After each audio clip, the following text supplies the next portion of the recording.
Mais tout d'abord, nous allons faire place à ce qui est au premier rang de nos préoccupations, l'actualité.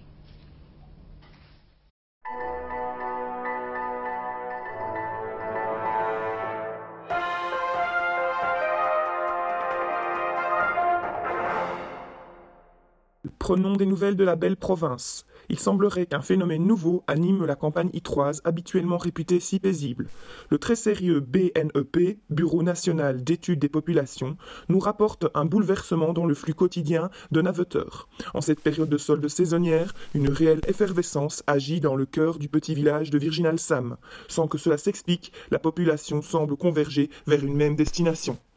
Ce phénomène ne s'arrête pas aux frontières de la province. La capitale semble également contaminée par cet engouement, car la compagnie des trains nous rapporte une hausse anormale de fréquentation de la gare la plus proche, NUR.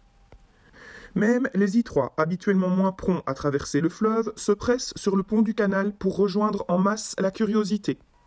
Tous semblent converger vers un point géographique qui s'avère être la petite boutique vintage nommée Estelle et Gaston Moutarde, située au 17 rue du Centre. L'équipe des vendeurs, caissières et responsables de rayon sont pourtant fin prêts à ouvrir les portes du magasin les vendredis et samedis de 10h à 18h. Cependant, les moutardes propriétaires de cette fameuse boutique et conscients du remarquable phénomène de panique causé par les heures d'ouverture restreintes, rappellent que celle-ci est ouverte sur rendez-vous en dehors de cette tranche horaire.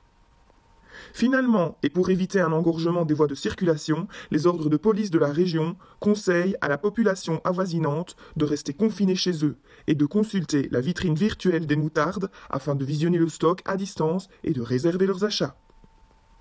Si le public est ici, c'est donc ailleurs qu'il n'est pas. Dès lors, en ville, les grands centres commerciaux prennent leur mal en patience et attendent la fin des soldes pour voir de nouveau apparaître l'affluence.